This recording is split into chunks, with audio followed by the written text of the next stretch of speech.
Bienvenidos a una nueva conversación pendiente.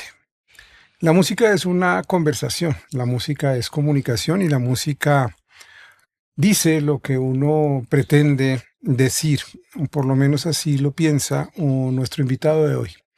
Un maestro, un compositor, un productor, un músico, un pensador también que nos ha dado mucho a este país y que este año cumple 80 años. Al maestro Francisco Sumaqué, gracias por estar aquí en Conversaciones Pendientes. No, estoy feliz, estaba muy ilusionado con esta entrevista, con esta conversación, como tú dices, por muchas razones. Es decir, yo creo que es importante un poco que la gente conozca, el público, digamos, los intelectuales, los jóvenes universitarios, estudiantes, y la gente en general conozca un poco qué es lo que está haciendo uno. Y digamos que los medios clásicos eh, de comunicación, las emisoras de televisión y ese tipo de cosas, pues otro ámbito, Otro ¿no? tempo. Sí, además los tiempos, como tú dices también, son muy rápidos. En general es el jajaja y la cosa muy liviana, ¿no? Lo cual no es una cosa humana y es natural y no tiene ningún problema. Pero a veces se requiere un tiempo para desarrollar las ideas y yo creo que este espacio, lo cual te felicito porque pues tengo entendido que vienes desde hace algún tiempo ya trabajando en esta dirección con mucho éxito. Es el lugar y el tiempo y el ámbito adecuado para uno presentar y desarrollar estas ideas. Pues uno entra a una conversación pensando en el otro, oyendo al otro previamente, pero ahora que menciona, maestro, la idea de lo comercial o de lo hecho, digamos, para la industria y de aquello que no está hecho para la industria, eso evidentemente también está presente en la música. Eso también está presente en la composición.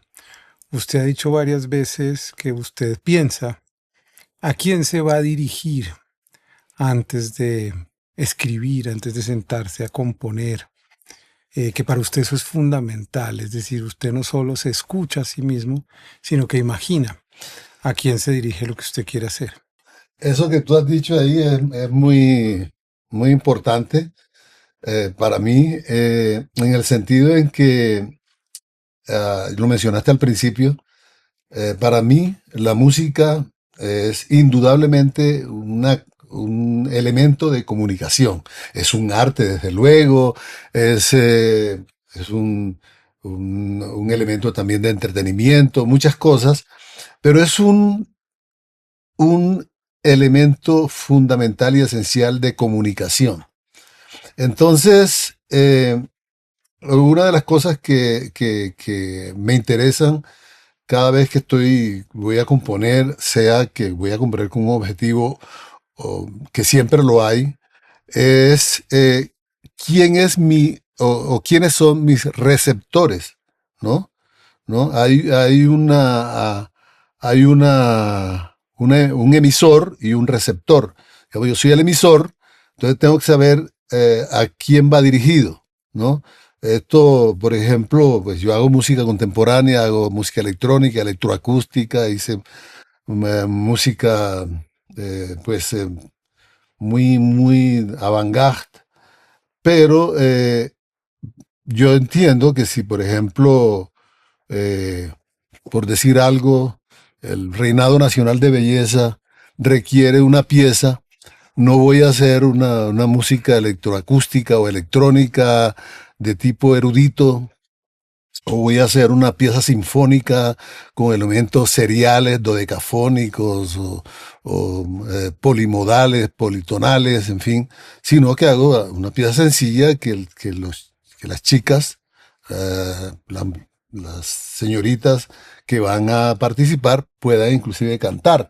O sea, de ese tipo de cosas hay que medirlo para saber qué es lo que uno tiene que hacer y cómo lo tiene que hacer. Y quizás compositores y músicos como usted y gente que ha entendido el sonido de nuestro tiempo y el ritmo de nuestro tiempo también entienden que eso que se supone que era lo erudito o que era lo popular, hoy es lo marginal porque lo que predomina es una forma de hacer las cosas, una melodía, un tempo, un compás. Y ese compás se ha instalado también en nuestras mentes y no nos deja mirar hacia otro lado, nos tiene atrapados en un compás. ¿Qué quiere decir eso? Si me puede contar un poco, porque yo no soy músico y no sé bien cómo. A tal punto que el público en general, cuando piensa en música, piensa es en músicas populares. Bueno, ahora la palabra popular significa ese género que viene de México, Llamémoslo músicas comerciales. músicas comerciales, para mí populares en el sentido en que toca al pueblo, ¿no? Sí.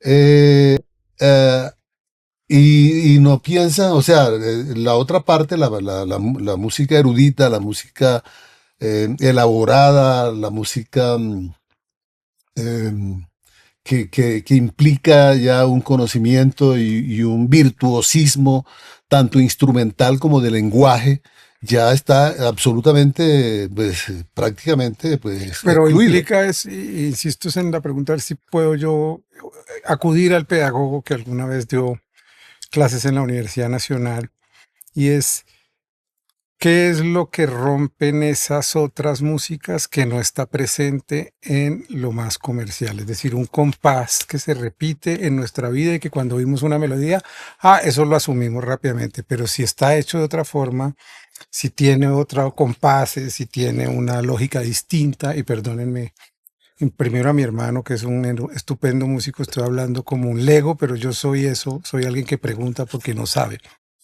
¿Qué es eso que se instaló en nuestro mundo que nos hizo consumir y escuchar de la misma manera para hacernos sentir cómodos? Cualquier cosa que se aleje de eso nos hace sentir incómodos o nos parece culta o decafónico, pero tampoco, ¿no? Es parte de los sonidos del mundo. Sí, sí, no, pero indudablemente en ello contribuye el tempo, como tú decías, a lo cual, el ritmo a lo cual va la sociedad de hoy. Yo, yo pienso un poquitico en que los videojuegos, por ejemplo, Ujú. determinaron muchas cosas, porque los juegos es tiqui, tiqui, tiqui, tiqui, tiqui, tiqui, y todo es Es un rápido y tú tempo. tienes que ir, ¿no? Entonces la gente se acostumbró también a los shorts en el celular, que es una cosa que si se demora más de 10 20 segundos ya pasa lo otro, pasa lo otro, pasa lo otro. Es una cosa adictiva completamente y eso determina absolutamente todo el comportamiento social en aprender toda la comunicación de cualquier orden que sea, musical, literario, poético, de cualquier orden, la gente quiere es como que pase rápido, como ya, dámelo ya, yo quiero saber esto Y que ya. sea fácil Sí, sí, y que sea fácil, de muy fácil. comprender. Entonces eso introdujo, pues yo espero que a la larga tenga elementos positivos.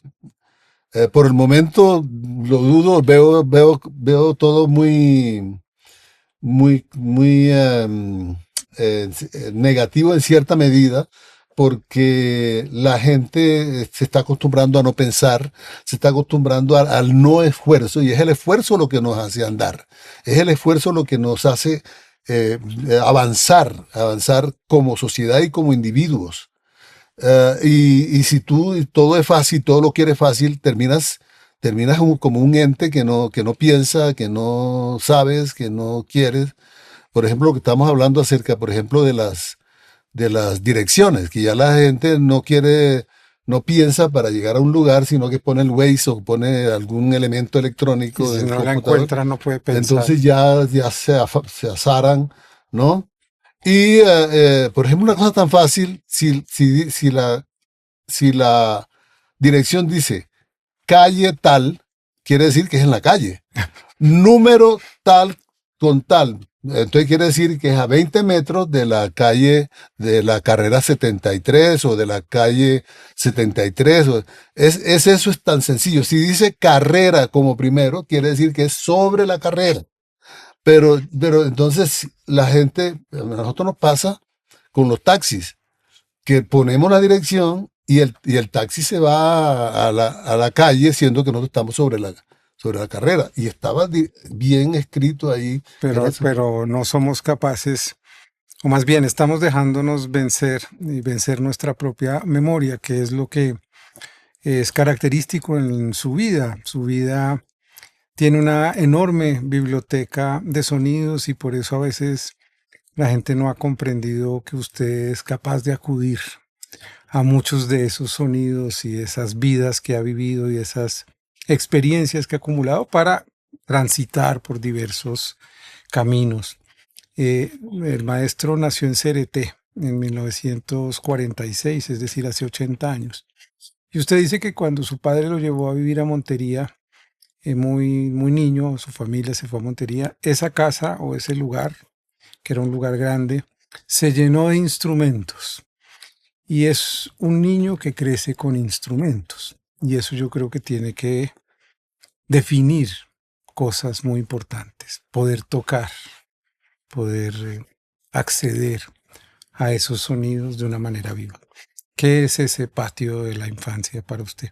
Bueno, yo creo que, bueno, eso lo sabe todo el mundo y tú especialmente conoces eso, que es que uno está determinado por todas las experiencias de niño, la niñez es fundamental, ¿no? Estaba leyendo el otro día que si un niño duerme lo suficiente puede medir 80 metros, y si duerme poco va a quedarse en 60 o en 50 y pico.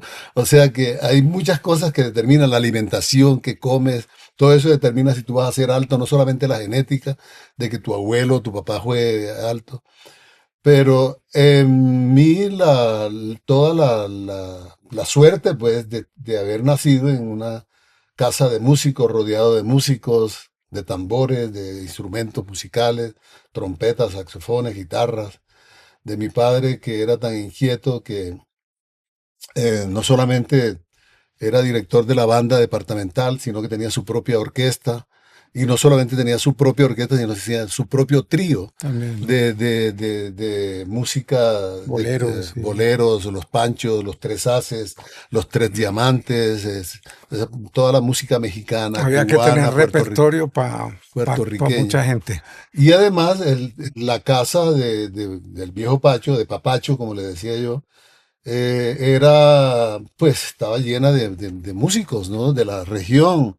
Alejandro Durán, el compa de Goyo, el compa de Manué, la banda de Manguelito, la banda de Cereté, la banda de Montería, todas las bandas de San Pelayo. Llegaban ahí. Ahí llegaban los músicos, sobre todo porque pues mi papá era un pedagogo que inclusive no cobraba, o sea, simplemente preparaba a los músicos para que ingresaran en su banda. Entonces iban a recibir las lecciones de música ya. O sea que eso era un movimiento ahí y pues eso es lo que yo vi de niño, ¿no? Pero no solo lo que viste, sino lo que empezaste a hacer naturalmente. Empezaste a ser músico Exacto, antes porque, de aprender a ser músico. claro, porque pues ahí está uno no viendo desde el punto de vista de la teoría, sino desde el punto de vista de la práctica, hasta el momento en que mi padre me dice, necesito que hagas esta pieza o que me hagas este arreglo y yo apenas tenía 10 12 años. Era necesidad. O sea, tú has dicho la palabra. O sea, ¿a qué se debe esa pluralidad de capacidad de hacer igualmente una salsa con Eddie Palmieri, con la Fania All Star, o una música andina con los calchaquís en París, o una cumbia Todo. con Totó la Momposina o con los gaiteros de San Jacinto? es la necesidad. O sea, yo salí de ahí y me decían, necesitamos que hagas un arreglo de, yo qué sé, de una música vietnamita. Pues a ver cómo es que suena la música vietnamita. Y hay que hacerla, porque pues, entre otras cosas, la inmediatez. Yo trabajé mucho eh, eh, como, como jinglero, o sea, Ujú. bueno, músico que se respete acá en Colombia, yo creo que trabajo en eso. Y eso era que a las 5 de la tarde, 6 de la tarde te estaban llamando porque necesitaban para el día siguiente Una música, un un comercial. par de temas para el banco X o para tal cosa, y había que hacerla. O sea, tenía que escribirla en la noche, en la mañana la tenías hecha y a grabar, y en la tarde estábamos ya tomando imágenes para, para Pero comercial. además, maestro, en un territorio y en un lugar que en los años 40, 50, en donde usted creció y aprendió a ser músico, era un lugar cruzado por muchas culturas, por culturas de migración árabe, por culturas afro, por culturas indígenas, que tenían de alguna manera influencia en las músicas, en los fandangos, en los porros, en las cumbias, en el jazz que empezó a ocurrir sin las big bands, eran de Lucho Bermúdez, Pacho Galán, en fin. Ujú. Es decir, una riqueza muy potente, cultural, se sentía en todos esos municipios de Córdoba, de Sucre, del Caribe colombiano, ¿no? Y hacia Especialmente, Venezuela también, ¿no? sí, especialmente en Montería, que se convirtió en un centro, pues, centro económico, porque ahí convergían muchas cosas y por eso creció tanto la ciudad, ¿no? Económicamente y socialmente. Había dos, tres clubes en donde constantemente venían orquestas, no solamente Pacho Galán, Lucho Bermúdez, los hermanos Martelo, distintos tipos de grupos, sino venían de fuera de Ujú. Lito Barrientos, creo que era de Nicaragua o por ahí del Salvador, ¿no? Ujú. Y venían orquestas así de Cuba, o sea, era realmente un lugar, y como tenían que alternar, porque no tocaban una tanda ellos y pues alguien tenía que tocar mientras descansaban, la orquesta de mi padre era la orquesta de alternancia. Y lógicamente yo estaba ahí, o sea que ya yo estaba viendo cómo era que tocaba el piano el pianista que venía con Lito Barrientos. Ah, pero fíjate, este tipo hace los solos a punta de cuartas, y todo lo que está armonizando es pura cuartal, y no son tríadas ni nada de ese tipo de cosas. Y ya yo estaba ahí viendo qué era lo que pasaba, ¿no? Un niño Exacto. absorbiendo todo. Y observando siempre qué era lo que pasaba en el aspecto musical y en el aspecto, lógicamente, ya lo que traían ellos como repertorio, todo eso. En ese momento, pues, yo creo que tengo, yo qué sé, 12 años por ahí. Mi padre me dice, hay una pieza que está en las emisoras que está funcionando muy bien, pero yo no tengo tiempo de hacer el arreglo. Tú no la puedes transcribir. Y entonces, pues claro, y pues a mí al arrancar me costó trabajo, pero al rato yo estaba transcribiendo también esas canciones y Escribiendo escribiendo ya música. oyendo cómo era la cosa, ta, ta, ta, ta, ta, ta, y con la guitarra, ta, ta, ta, ta, ta, ta, y pues ahí ya repartiendo la orquestación, la instrumentación para la banda de mi papá, que no era fácil tampoco, eran tres trompetas, Los macumberos, ¿no? los macumberos del Sinú, Ujú. cuatro saxofones, pues batería, congas, bajo, guitarra, que era yo el que tocaba la guitarra, hasta que un día mi padre, que había llamado a Alci Acosta para un baile en Sagún o en alguno de esas, en San Marcos, eh, y requerían piano porque iban a estrenar un piano. Entonces llamó a Alci Acosta y Alci Acosta no llegó porque se quedó enredado en las carreteras de esas pues mal tenidas de Barranquilla a Montería, llenas de huecos y de barro. Y mi padre angustiado me dice, ay, ¿ahora qué hago? Yo firmé ese contrato que llevaba piano, ¿no? Entonces se quedó mirándome así, tú eres el pianista. O sea, pero papá, no, tú eres el pianista, ven para acá. Así se forman las tríadas. Tú lo único que tienes que hacer es esto, ya tú conoces las tonalidades, do mayor, re mayor, mi bemol, eso ya lo conoces, ¿no es cierto? Lo que tienes es que simplemente tocar las tríadas y ritmar cuando estemos tocando. Eso es todo lo que tienes que hacer. Llevar la armonía y no te tengo que enseñar nada porque el oído ya lo tenía Y ya por la tocabas guitarra, guitarra, ya la ¿no? guitarra, ¿no? Mm. Entonces, a partir de ahí, ya no solamente fui guitarrista, sino que me convertí a dedo en pianista. La Para que veas, no vida, tuve que ir al conservatorio.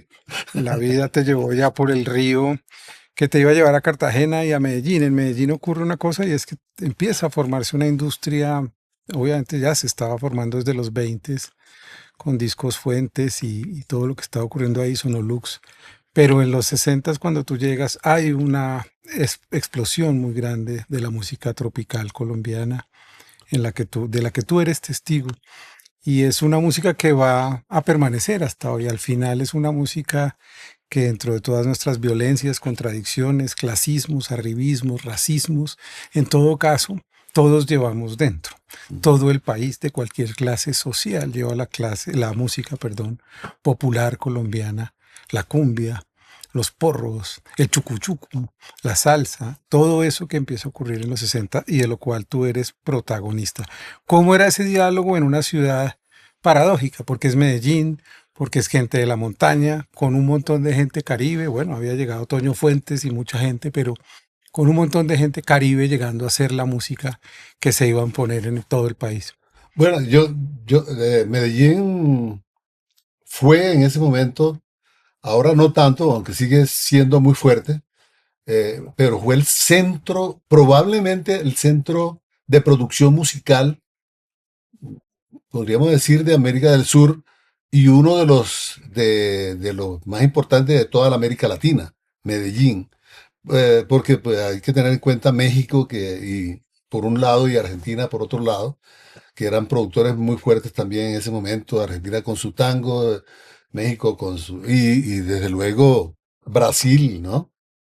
Pero Medellín era muy fuerte, o sea, la música floreció gracias a unos pocos industriales, pues unas personas que quisieron, pues vieron ahí una oportunidad de negocio, ¿no? Entre otras cosas, Toño Fuentes, la familia Fuentes, pues, especialmente Toño y su hermano, y otros, ahí estaba Discos Seida, Codiscos, Sonolux, que era otra empresa muy fuerte, y comenzaron a producir en forma ¿Ves? Tremenda. tremenda. Pues, y además había mucho talento pues natural en la costa, ¿no? En todo, no solamente en Barranquilla, en Cartagena, sino en Sincelejo, en Montería, sino en toda la sabana de Bolívar y Córdoba. En ese momento no existía Sucre.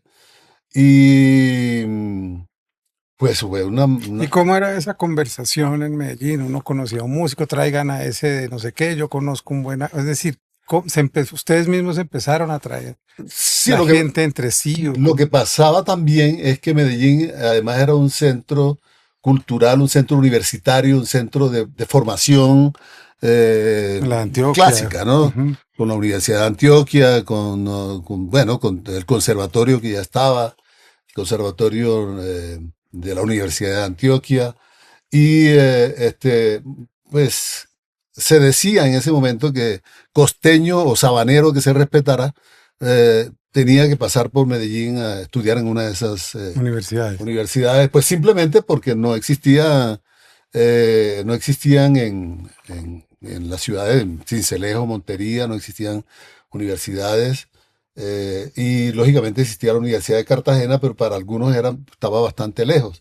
algunos se iban a Cartagena, otros iban a Medellín. Entonces, Medellín era un hervidero de costeños, ¿no? Jóvenes, estudiantes, inclusive, bueno, yo no fui buscando estudiar allá, aunque sí terminé el bachillerato en, en, en un colegio que se llamaba de Nicolás, don Nicolás Gaviria. Tú debes sonarte ese nombre, era un filósofo antioqueño, Mm, el colombiano de educación. ujú, Pero yo llegué allá porque la orquesta Dilido, sí. que era una orquesta de jóvenes músicos de Justo Almario, que era el director, el saxofonista, el padre de él organizó esa orquesta para Justo. eh, y íbamos a comenzar a trabajar en el club de profesionales con la Italian Jazz Jazz Band. band, sí. Entonces, resulta que necesitaban un pianista y no había pianista. Pues sí había pianista, pero no pelados, ¿no? Y que tocaran pues esos ritmos. Entonces se enteraron de que en Montería había un pelado que hacía ese tipo de cosas y fue el Licho, el Luis Almario a Montería, le decíamos el Licho, y pues un poco a regañadientes de mi mamá que no me quería soltar, pero mi papá finalmente accedió a que yo me fuera. Eh, Tendría yo, pues estaba adolescente, ¿no? 15 años. Sí, por ahí.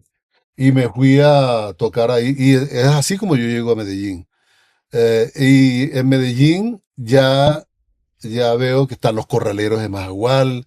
Y esos corraleros de Majagual, pues rápidamente, como era un ir y venir a las sabanas y a sus pueblos y a sus cosas, entonces iban contando qué era lo que pasaba en esos pueblos, ¿no? Que allá hay un acordeonero bueno, que allá hay un, Y, y los un traía. gaitero bueno, un pitero bueno, que no sé qué, y entonces pues Toño Fuente, que estaba siempre pendiente de todas esas cosas, él iba inmediatamente, bueno, tráigamelo y a ver qué repertorio tiene.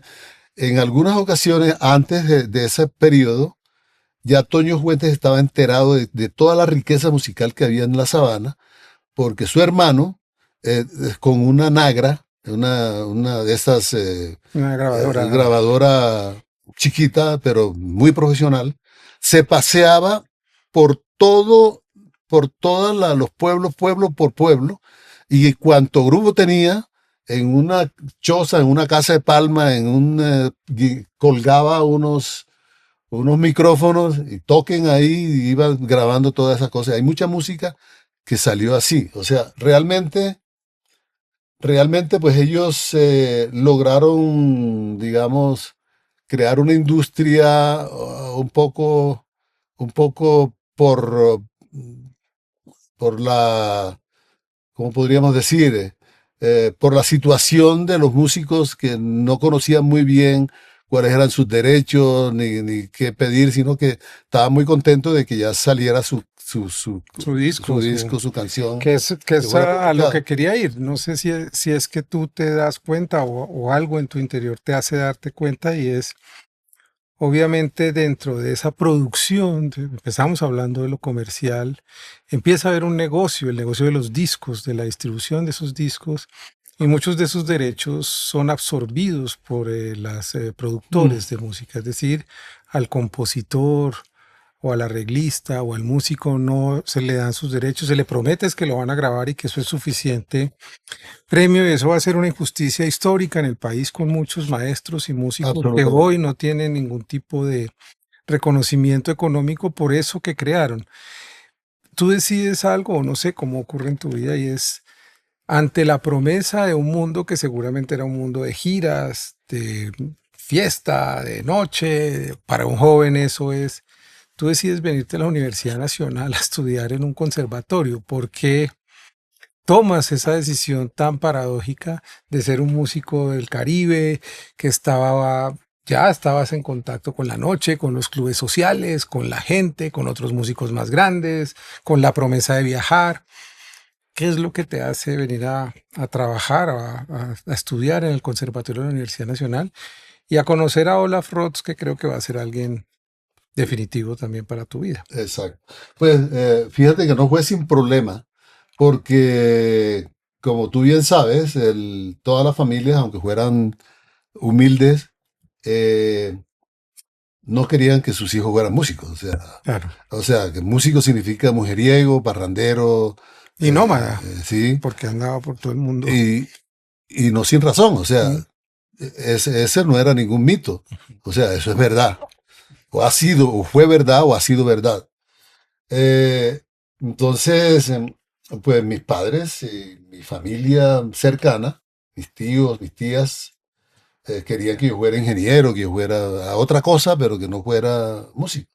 Y la presión fue tanta que yo tuve que entrar estudiando música y siendo músico, en la práctica tuve que comenzar a estudiar ingeniería química En la en la Nacional. Universidad de Antioquia. Ajá. Y pues lógicamente eso no prosperó porque pues la presión de tiempo, bueno, entonces decidí salirme, pero la presión seguía, entonces me fui a Cartagena y allá entré a estudiar ingeniería civil. No, yo tratando de ver, de complacer un poco a la familia y de complacerme a mí mismo, mis tendencias y mi pasión por la música. Entonces, en, eh, en Cartagena ingresé a la Universidad Bellas Artes o no, a la pues, Universidad de Cartagena.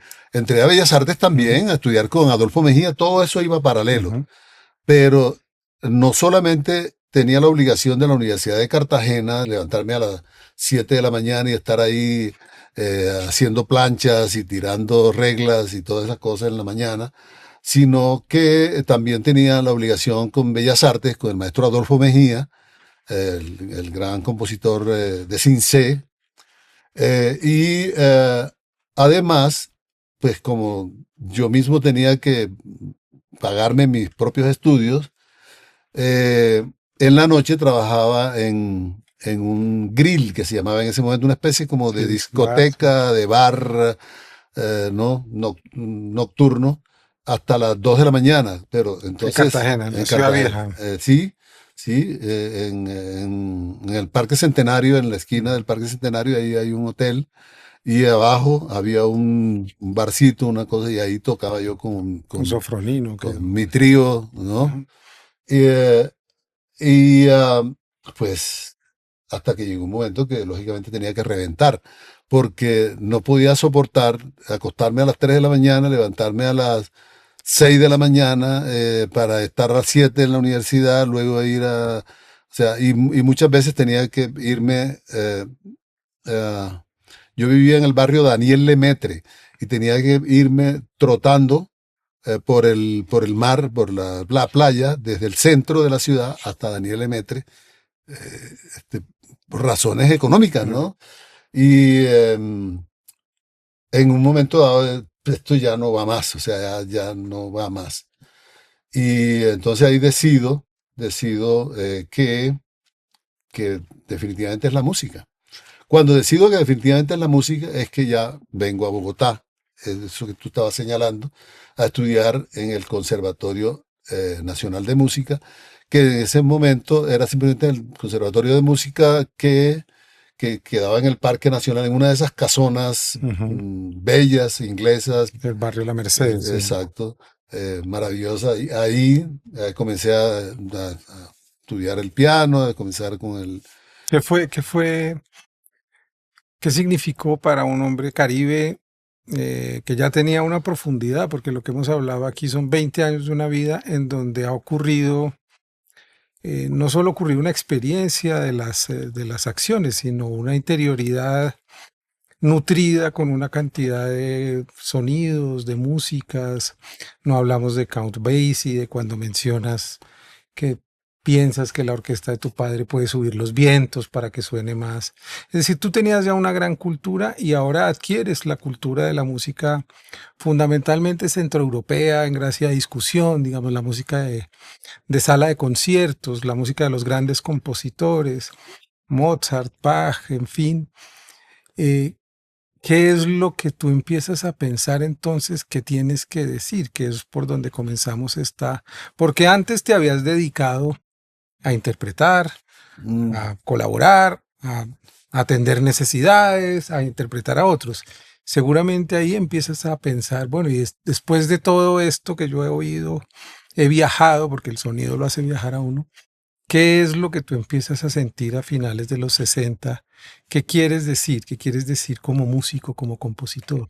bueno, la verdad es que yo no sé si me hago esas preguntas realmente en ese momento.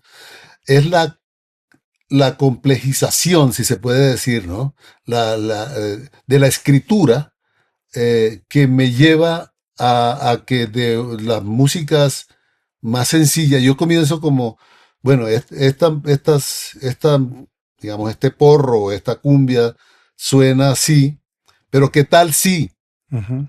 en vez de Pero hacer, partes de ahí, exacto, partes de la yo cumbia. creo que es la elaboración Ujú. de la escritura y del concepto y de la idea lo que va haciendo que vaya saliéndome de una expresión eminentemente popular, ¿no?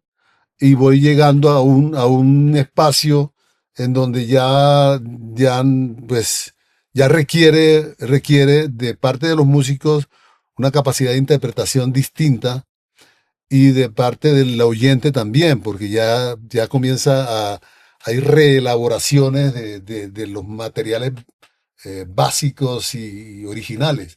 Entonces, mm, yo creo que eso pasa de una forma natural sin que yo esté consciente pensando es que yo ahorita voy a escribir tal cosa o voy a llegar a tal otra o no. Pero te lo pregunto porque evidentemente sé que no es que uno decida, ahora voy a hacer esto, sino ¿hay alguna resistencia en ese mundo al que llegas, un hombre afro, caribe, a un mundo de música culta, blanco, andino? ¿Sentiste alguna exclusión? ¿Sentiste alguna necesidad de decir, oiga, aquí falta algo, falta eso que yo soy? En Mm, este sonido falta absoluta, una presencia. absolutamente, aunque en el momento en que yo llego, el bogotano, residente bogotano, cachaco, tiene una resistencia hacia el costeño, Total. por bulloso, porque hablaban duro y el bogotano hablaba calmado, tranquilo, te da los gritos y toda cosa, ¿no? Por el acordeón, por la gaita, porque parrandeaban hasta la madrugada, ¿no? Ese tipo de cosas. Pero yo creo que algunos, por ejemplo, yo agradezco, por ejemplo, algunos profesores como Justo Pastor García, profesor de dictado musical, de armonía, eh, algunos profesores, ¿no? Que inclusive el mismo Olaf Roth o eh, Guillermo González, Zuleta, que observaban eh, que había en esa inquietud mía de comenzar a introducir unas expresiones distintas, había algo, probablemente sabían ellos o no lo sabían, pero había algo ahí diferente. Entonces comenzaron a animar eso, ¿no? Eso me pareció muy interesante, ¿no? Y a mí mismo, pues yo comencé como a tomar conciencia de eso con los comentarios. Es que fulano hace música escrita o hace música como escrita, pero Sumaqué o Francisco hace una música que se siente, que habla, que dice algo, que es otra cosa, ¿no? Entonces ¿será? Entonces yo comienzo a, Escuchar tu voz. como a tomar más Mm. conciencia de eso.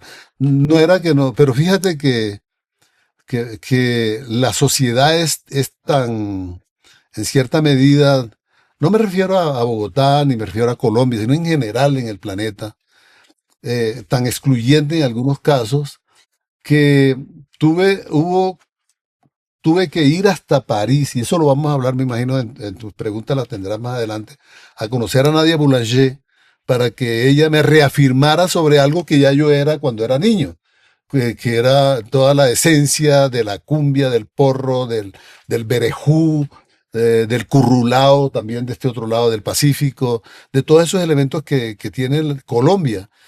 Allá ella lo reafirma, pero ah, hay una manera de ir poco a poco, ¿no? Diciendo con expresiones, con vainas veladas. No, lo que se hace en Europa es música culta, música erudita. Lo que se hace en Sudamérica y en toda América Latina es folclore. Y eso o sea,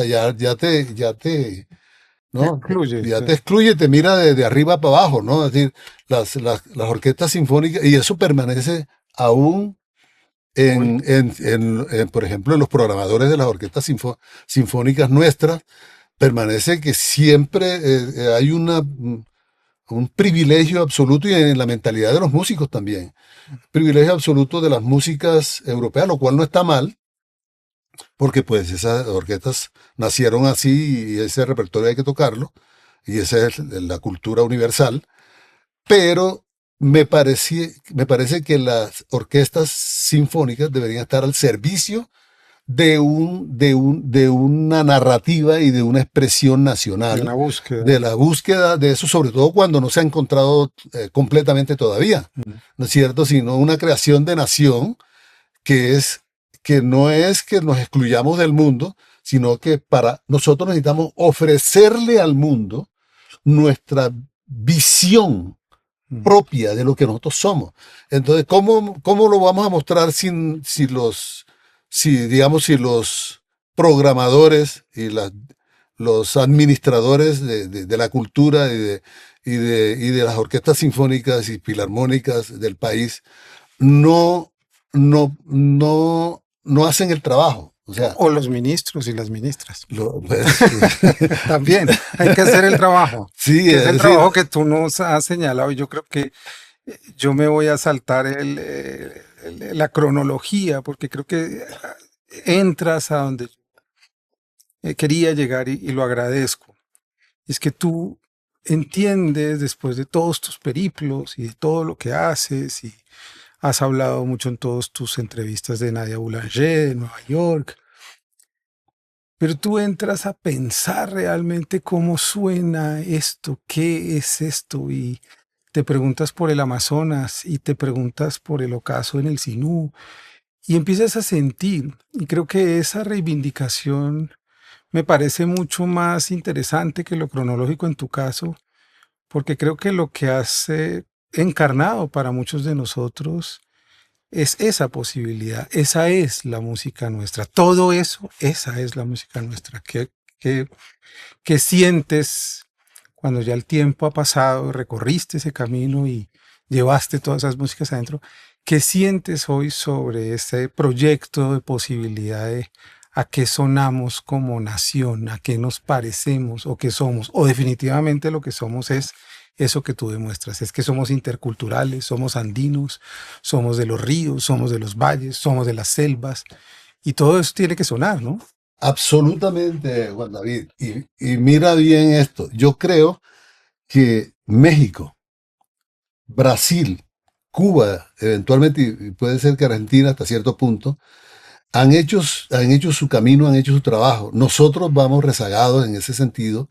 Y creo es porque la administración no ha abierto las oportunidades. Por ejemplo, hay algunas iniciativas muy buenas de algunas orquestas nacionales de desarrollar, por ejemplo, el talento interpretativo, lo cual ha sido espectacular. Hay muchos músicos, Buenos músicos, buenos músicos y excelentes, toda esa cosa. Podrían aún ser mejores. ser mejores, pero siempre todos podemos mejorar, pero sí ha habido un camino, digamos, ahí ha habido un acierto. Sin embargo, en la parte de tener una voz propia nacional, nosotros vamos rezagados precisamente por esa cosa de que si se le da la voz a un chico, a un joven compositor o no joven, es como hagamos esto, ¿no? La cosa nacional, pero nosotros tenemos que seguir haciendo, ¿no? X y Y y Z, ¿no? Y Que siempre se parezca más al norte al norte, global. es como si estuviéramos acomplejados, Ujú, que si no nos parecemos al norte no somos nadie. ujú. O sea, ¿cuál es el problema? Además, siempre hay una tendencia de que los directores, la gente que vienen, son europeos o extranjeros en general, como si no creyéramos en la propia gente. Es decir, me ponía a pensar, oye, ¿por qué no mandamos a traer unos administradores para nuestras orquestas y para los ministerios de cultura, por ejemplo, europeos que son bastante buenos y esos tipos saben mucho, ¿no? Y nos Sí, arreglan este y nos problema. arreglan este asunto, ¿no es cierto? ¿Y para qué vamos a tenernos? Nosotros ya no creemos en los músicos, ¿para qué? ¿Cómo vamos a creer en los administradores? Ya mejor ¿Ah? no, Entonces, entreguémonos sí, sí. ya de No, una vez. no, entonces, para mí sí es muy importante y sobre todo en un momento, este momento histórico en que hay una negación de Latinoamérica y en donde a uno nosotros nos tratan y piensan que somos patios traseros de países hegemónicos, ¿no?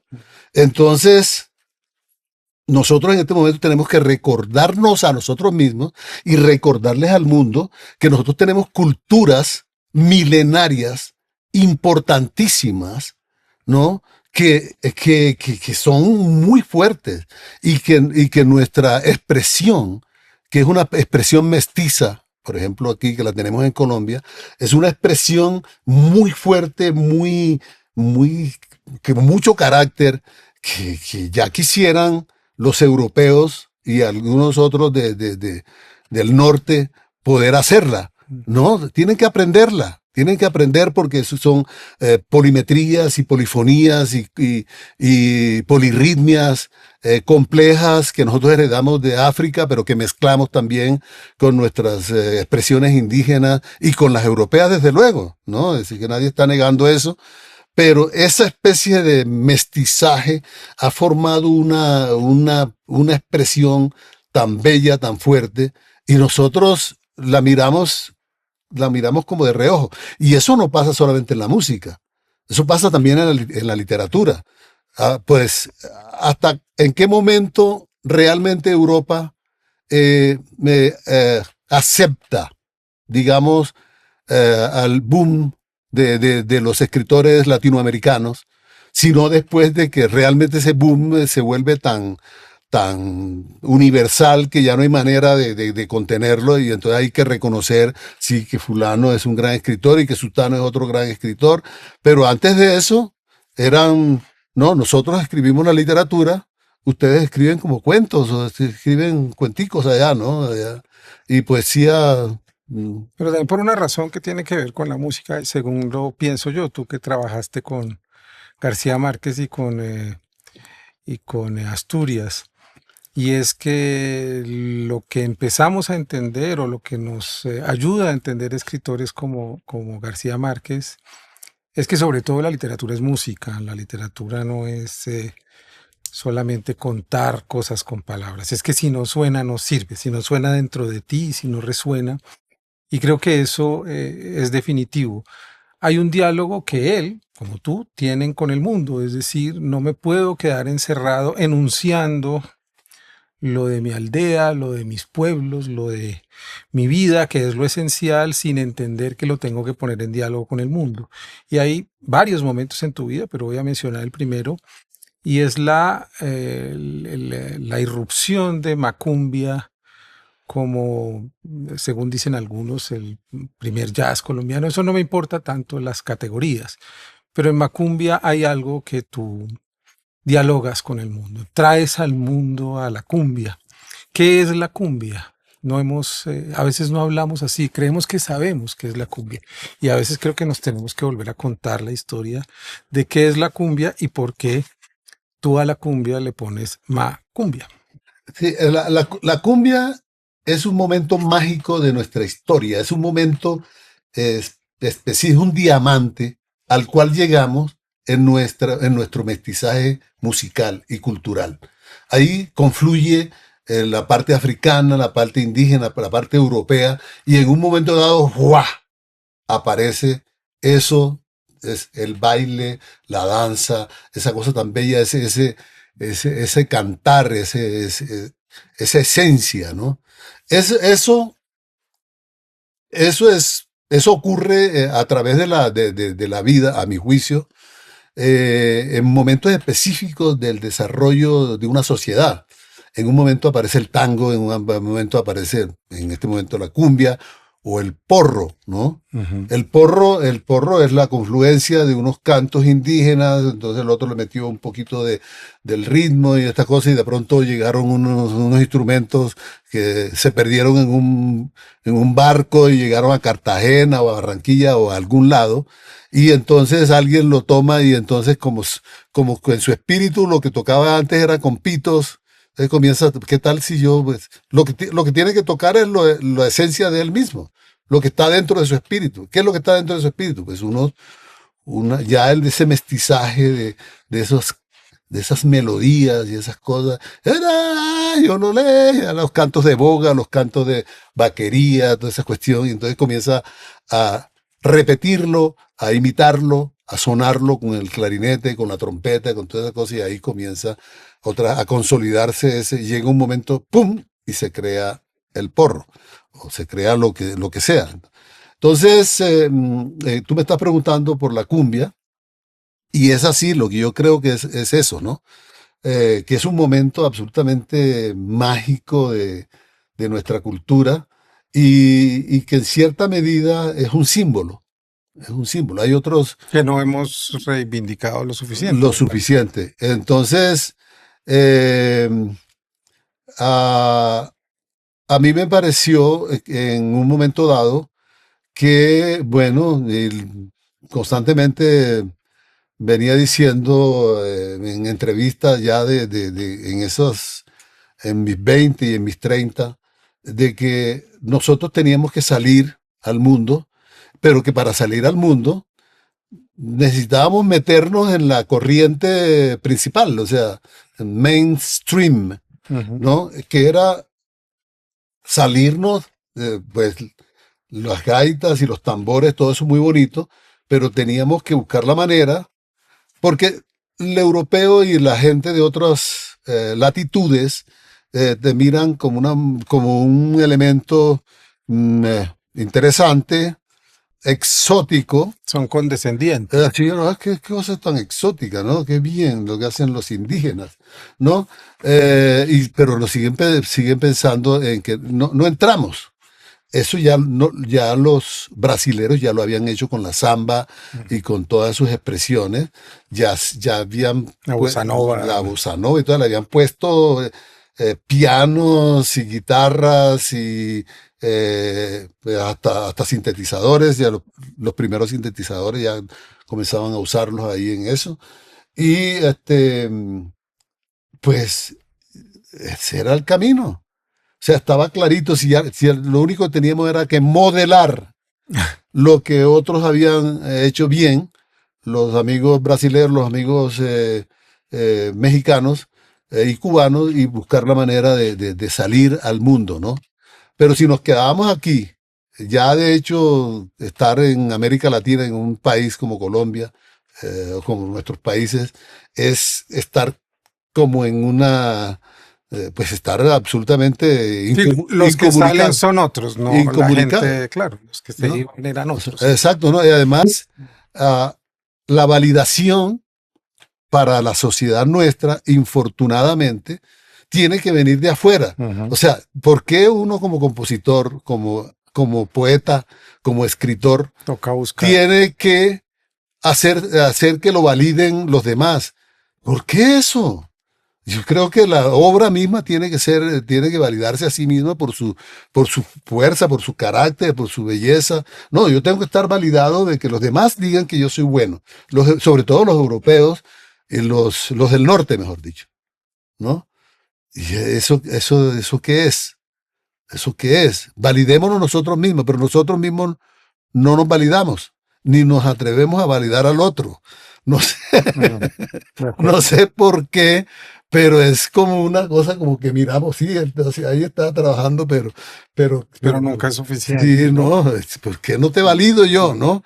Y no Y te está, celebro, ¿no? y te Claro. celebro y estamos juntos, Y y me para gusta que te vaya bien. sí, no, y estoy súper feliz de toda la obra que estás haciendo tan maravillosa, ¿no? Tan espectacular. O sea, es como si nosotros no, primero como si no nos validáramos a nosotros mismos en el sentido de que no pensáramos que nuestro concepto sobre alguien o algo fuera suficiente para que, para validar Mm, a ese otro yo, que el que está al frente mío es otro yo. mm. Y de otro lado es como si no nos quisiéramos. Es decir, este es que, oye, es como si no quisiéramos a nuestros abuelos, nuestros bisabuelos, sí, o sea, una especie como de arribismo, Ujú.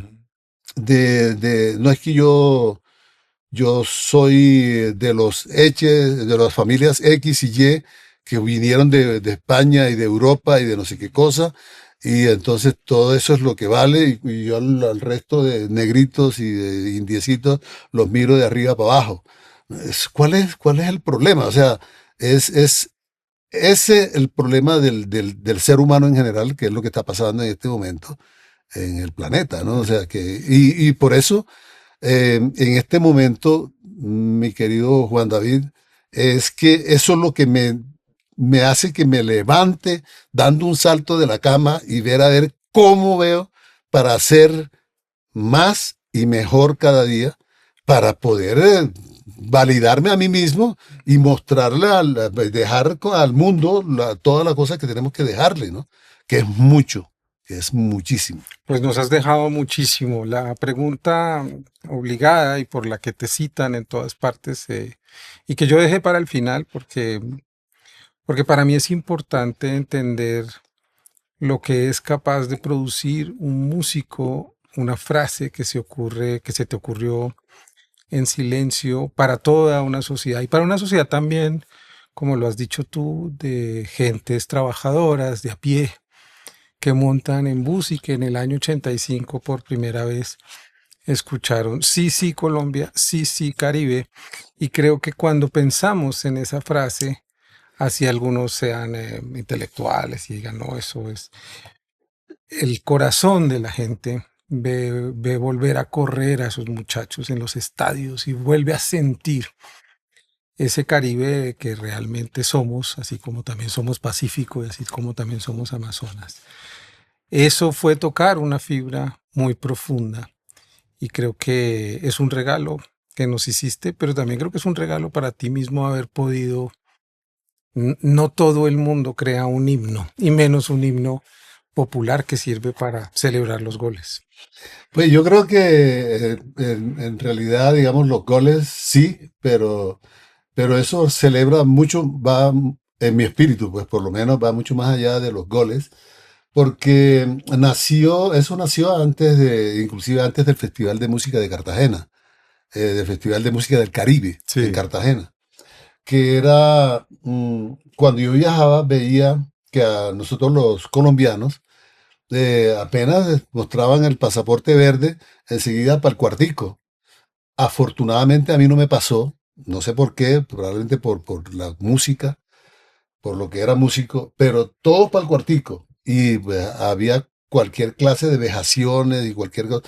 Entonces a mí me pareció que había que hacer un tema que nos validara y nos exaltara, ¿no? Como colombianos, nuestra honor, nuestra nobleza, nuestra ¿no? dignidad. Nuestra dignidad, ¿no? Y entonces, no, ahí nació eso, y eso quedó por ahí enredado en mis papeles del sí, sí, Colombia, Sí, sí, Caribe. sí, sí, Caribe es Caribe, fundamental. El Caribe sí, sí, sí. Entonces, hasta que apareció la oportunidad en el Festival de Música del Caribe, en donde venían pues grupos de Cuba, de Puerto Rico, de Haití, de Dominicana, de todos lados del Caribe, aquí pues, a mostrar nuestra... Entonces, esta es la oportunidad de, con una canción, abrirle los brazos pero de decirle que nosotros somos el Caribe, somos Colombia y somos el Caribe colombiano, y que el colombiano es una persona digna, bella, inteligente, capaz como el que más, y que no hay que agachar la cabeza, que no hay que simplemente porque te señalen, enseguida agachar la cabeza, te señalan y levantar la cabeza más todavía, a ver qué es lo que es, ¿no? E inclusive en forma retadora, porque pues es que en este momento más que nunca tenemos que exaltar lo de sí, sí, Colombia, ¿no? Porque pues eh, ya lo dije al principio, las sociedades hegemónicas tienden a verte como el patio trasero, porque simplemente damos los elementos materiales, pero desde el punto de vista intelectual, nosotros no estamos agachados, ni estamos acabados, ni somos menores que nadie. Ese es el punto. Ese es el punto. Y ahora más que nunca, todos nosotros, los poetas, los escritores, los pintores, los artistas en general, la cultura en general, debe levantar la bandera y salir adelante con su obra, sin exageraciones, sin griterías, pero con su obra, mostrarla al mundo, a decirle aquí estamos nosotros, hemos sido una gente, pues, seguimos siendo, hemos sido, somos y seguiremos siendo gente con una visión clara de la cultura universal y de nuestra cultura con orgullo. Maestro Zumaque, gracias por estar acá.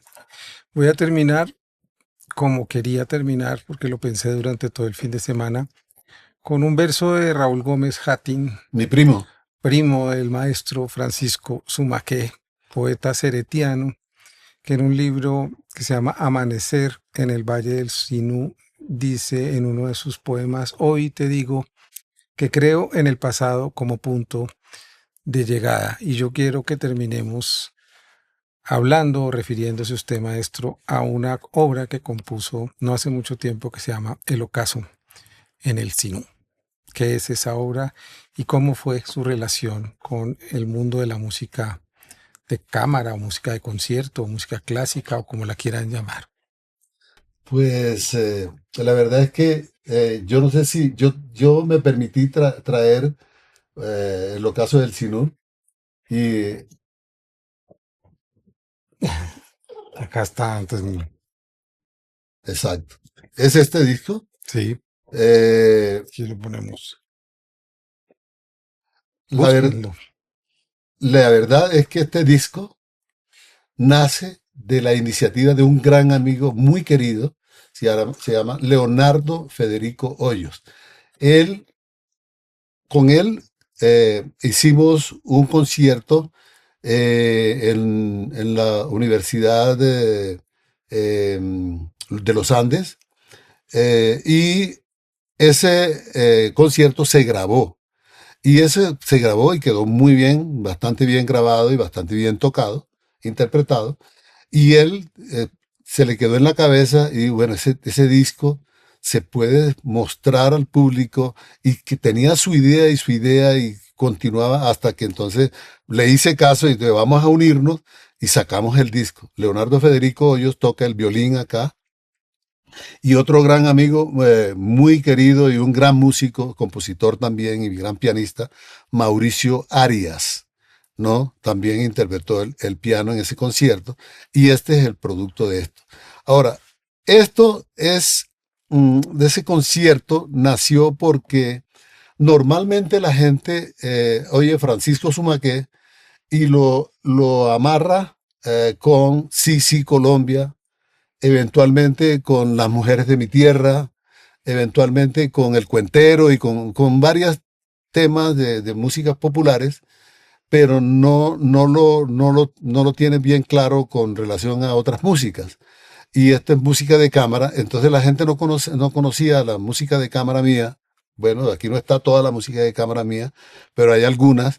Y entre otros, había una obra que escribí en París, con lágrimas en los ojos, un poco de añoranza y de pensando en el río Sinú y en aquellas tardes en que de niño yo me iba a un recodo del río Sinú eh, entre las 5, 5:30 a ver caer el sol en el verde que tenía hacia la lejanía. Volteaba la cabeza, no sé por qué, una bobada de niño, pero me parecía que cuando yo volteaba la cabeza, eh, el paisaje entraba a otra dimensión y comenzaba yo a imaginar el mundo de los cenúes, de los pancenúes, de esos indígenas, los cantos rituales y todo ese tipo de cosas. Y entonces, cuando ya anochecía, ya me volví otra vez a la casa. Eso lo hacía yo con mucha frecuencia.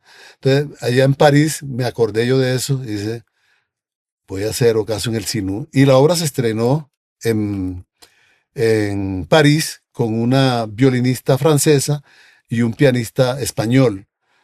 Pero nunca más se había tocado hasta que finalmente lo realizamos acá y aquí está de nuevo. Y este disco es para ustedes y para ti, ¿no? Gracias, maestro. Entonces, esa es la historia de Ocaso en el Sinú y estoy muy contento del resultado. Pues, mm, y ahorita, el 21 de marzo, en el León de Graves de la Universidad Nacional, en el Auditorio León de Graves, con la Orquesta Sinfónica Nacional, va a escucharse de nuevo los rituales y los cantos de boga y de vaquería del ocaso en el Sinú, de ese sueño que yo tenía de oír los cantos de cuna, los cantos, todos esos cantos de trabajo, de labores, de los cenúes y pancenúes, que realmente yo no los conocí, pero me imagino que eso deben permanecer en los cantos que yo oía en los bogas, cuando iban en sus canoas y en los